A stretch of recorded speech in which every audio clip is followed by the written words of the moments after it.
నమస్తే. భారత స్వాతంత్రోద్యమానికి సంబంధించిన ఏ చారిత్రక వాస్తవాన్నైనా కాంగ్రెస్ పార్టీ ఏనాడైనా హుందాగా అంగీకరించిందా? కాంగ్రెస్ మార్కు చరిత్ర నిగ్గు తేలిన సత్యనిష్టతో నమోదైన నిజమని తేలిందా? ఏ సత్యాన్నైనా అది చరిత్ర పుస్తకంలోకి చేరనిచ్చిందా? జనంలోకి వెళ్ళనిచ్చిందా? సకల సదుపాయాల ఆగాఖాన్ భవన్లో నిర్బంధాలు, హౌస్ అరెస్టులు తప్ప తెలియని ఆ సంస్థ నేతలు కాలాపానీలో ఘోరమైన శిక్షలు అనుభవించి జీవితాలను దేశం కోసం అర్పించిన ధన్యులను గౌరవించే సంస్కారం ఏనాడు చూపలేదు. స్వాతంత్ర్యం కోసం ఉరికంబాలను ఎక్కిన వారిని స్మరించుకోవాలని ఏ క్షణంలోనూ భావించలేదు. కాంగ్రెస్ దృష్టిలో స్వాతంత్ర్య సమరంలో ఏ ఘట్టమైనా నెహ్రూ కుటుంబం చుట్టూ తిరిగినదిగానే నమోదు కావాలి. స్వతంత్ర భారత చరిత్ర అయితే నెహ్రూ గాంధీ కుటుంబం చుట్టూ పరిభ్రమించాలి.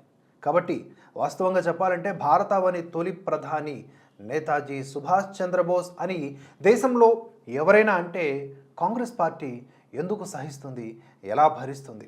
ఇప్పుడు ఆ పార్టీ దాంతోపాటు వామపక్షం, ఉదారవాదం కలిసి రోడ్డెక్కి పెడుతున్న శోకాలు అందుకు సంబంధించినవే. ప్రఖ్యాత నటి మండి అంటే హిమాచల్ ప్రదేశ్ మండి లోక్సభ నుంచి బీజేపీ అభ్యర్థిగా పోటీ పడుతున్న కంగనా రనౌత్ ఒక చర్చలో ఇటీవల ప్రస్తావించిన విషయం ఇది. ఈ దేశానికి తొలి ప్రధాని నేతాజీయేనని తాను ఒక వ్యాసంలో చదివానని ఆమె పేర్కొన్నారు. అంతే, తల్లి కుక్క మురిగితే పిల్ల కుక్కలన్నీ ఆలస్యం లేకుండా అందుకున్నట్లుగా కాంగ్రెస్ బాకాలు, ఉదారవాదాలు, పాఠాలు మొదలుపెట్టారు. ఇక్కడ రెండు విషయాలు చెప్పుకోవాలి.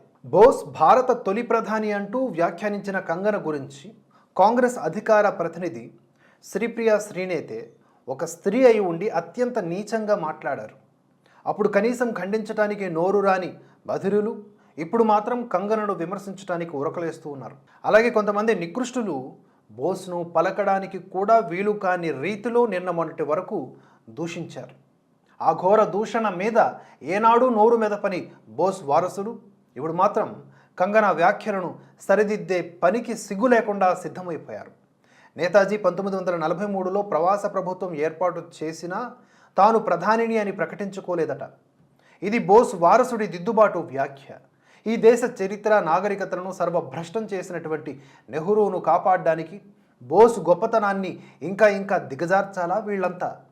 సుభాష్ని అలీ అనే సిపిఎం నాయకురాలైతే బోస్ ఆజాద్ హింద్ ఫౌజ్ తాత్కాలిక ప్రభుత్వానికి నాయకుడు తప్ప స్వతంత్ర భారత ప్రభుత్వానికి కాదని కంగన గుర్తించాలని దిక్కుమాలిన వాదన తెచ్చారు. ఆ మధ్య మణిపూర్ స్త్రీల నగ్న ఊరేగింపు నేరాన్ని స్వయం సేవకుల మీదకు నెట్టేసే ప్రయత్నంలో బొక్కబోర్లా పడి క్షమాపణలు చెప్పి చెంపలు వేసుకున్న వామపక్ష జ్ఞాని ఈవిడే. మేధాశక్తి మీద గుత్తాధిపత్యం ప్రకటించుకునే కమ్యూనిస్టులు ఇలాంటి నేతలను ఎలా భరించారో అర్థమే కాదు. అసలు స్వతంత్ర భారతదేశంలో కూడా నెహ్రూను మొదటి ప్రధాని అనలేదు, కార్యదర్శి అన్నారు. ప్రావిన్సెస్ ప్రభుత్వాధిపతులను కూడా ప్రధాని అని పిలిచేవారు. ఇక బీఆర్ఎస్ ఇంకా చచ్చిపోలేదని గుర్తు చేయడానికి కాబోలు దాని యువరాజు కేటీఆర్ కూడా కంగన వ్యాఖ్యలని తప్పుబట్టారట. ఇలాంటి జ్ఞాన గుళికలని ఛానళ్ల ద్వారా కంగన ఇంకొన్ని వెదజల్లితే తరిస్తామని ఉద్ధవ్ శివసేన ఎంపీ ప్రియాంక చతుర్వేది హద్దులు లేని అజ్ఞానాన్ని ప్రదర్శించారు. అయితే బోస్ జీవిత చరిత్ర రాసిన చంద్రచూర్ ఘోష్ అసలు మీకు బోస్ ప్రవాస ప్రభుత్వం ఏర్పాటు చేసిన సంగతి తెలియనట్టే ఉందని చెంప చెళ్ళుమనిపించారు. బోస్ ప్రవాస ప్రభుత్వం ఏర్పాటు చేయడం నిజం, బ్రిటిష్ వ్యతిరేకులే కావచ్చు, 9 దేశాలు దానిని గుర్తించిన మాట నిజం. పెద్దల సభలో చెలరేగిపోయే ప్రియాంక చతుర్వేదిలు కుళ్ళు రాజకీయ వ్యాఖ్యలలో మునిగి తేలే కంటే కొద్దిగా జ్ఞాన సముపార్జన వైపు మళ్ళితే మంచిది, లేకపోతే నోరు మూసుకుని కూర్చుంటే ఇంకా మంచిది. ఆ విధంగా అయినా పెద్దల సభ గౌరవం కాపాడిన వారు కాగలరు. ఇక్కడ ఇర్ఫాన్ హబీబ్ అనే ఒక మతోన్మాద దగాకోరుడి వ్యాఖ్య గురించి కూడా చెప్పుకోవాలి. నెహ్రూకి సరే, బోస్కి ప్రథమ ప్రధాని గౌరవం అసలే దక్కకూడదన్న దుగ్ధ కాబోలు నిజంగా అయితే భారత తొలి ప్రవాస ప్రభుత్వం 1915లో ఏర్పడింది అంటారు ఆయన.